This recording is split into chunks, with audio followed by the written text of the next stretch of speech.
Vengeance is a mind-enslaving and crippling thing. Vengeance is both my salvation and my reckoning. As I sit in my car alone, with my half-empty bottle of red, my mind is consumed with hate, spite, and revenge. He ruined me, left me with nothing. Nothing, I mumble in my drunken stupor.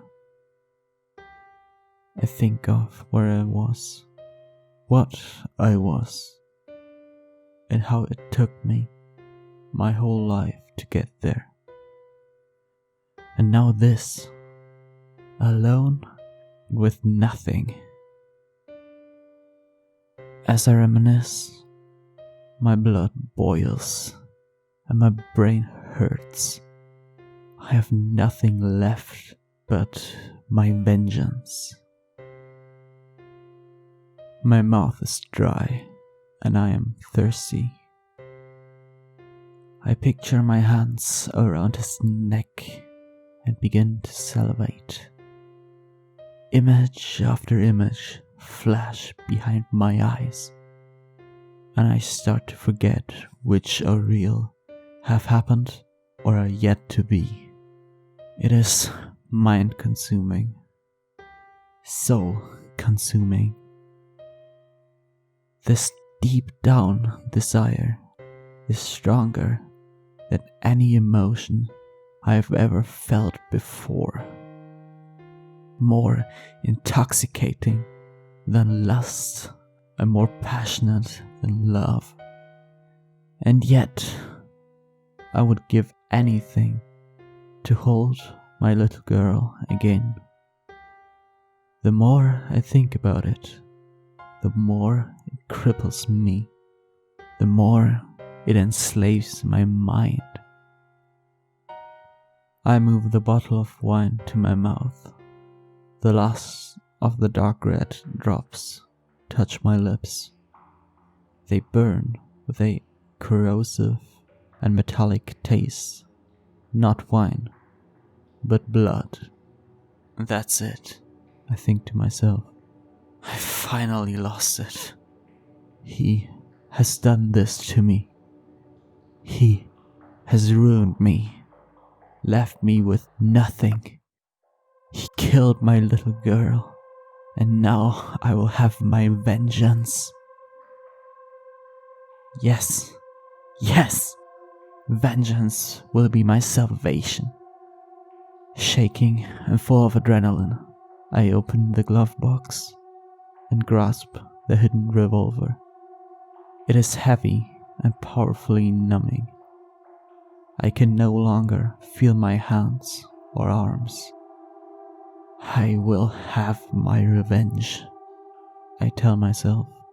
Breathing heavily, I open my car door, and everything is a blur. The bottle clambers to the road like a distant tinker. My mind is racing, spinning, and my heart is pumping. Acting on autopilot, I move up the driveway, one step in front of another. I remember little of what happened next, and only come to standing over a lifeless, bloody body.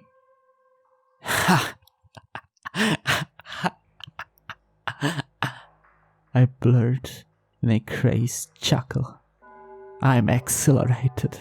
The adrenaline surges once again, clearing my mind. More images flash, but not of the man, of my daughter. My mind is free. I can finally think. Vengeance is my salvation, I yell, but this feeling quickly turns to ash in my mouth. Not ash, but blood. I look down at the body in the house entryway.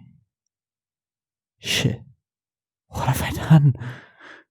My feeling of salvation over in an instant. I burst out of the front door, feeling sick. Falling to my hands and knees, I begin to heave all that wine back up. Again, I taste blood. Not the blood of vengeance, but the blood of murder. I'm dizzy and my mind spinning as I struggle to my feet. I think of my little girl and hope she's looking down on me. No, no, no! I scream. How could I have been so wrong? How have I come to this? I was so sure vengeance would bring me peace, and yet my mind is so numb and swimming. I begin to run, and all I can think of is the pale, blue-eyed stare and the color draining from his lips. Is this guilt? This sickening, empty pit in my stomach, filled with fear and guilt.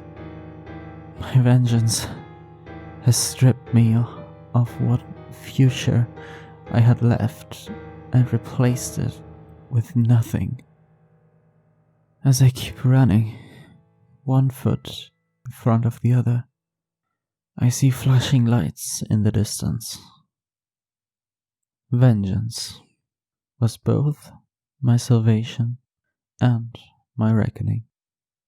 Again, I taste blood in my mouth. As I raise the revolver to my head, I think of my little girl and smile.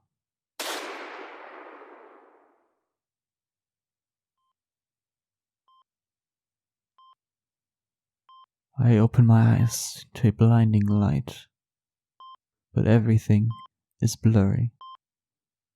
There's a man in a white coat hovering over me. My heart starts to quicken. My wrist is chained to something, but I manage to rub my eye and look at the man. I look into his eyes and see pale blue eyes. It's him! I yell with no noise and fall back into darkness.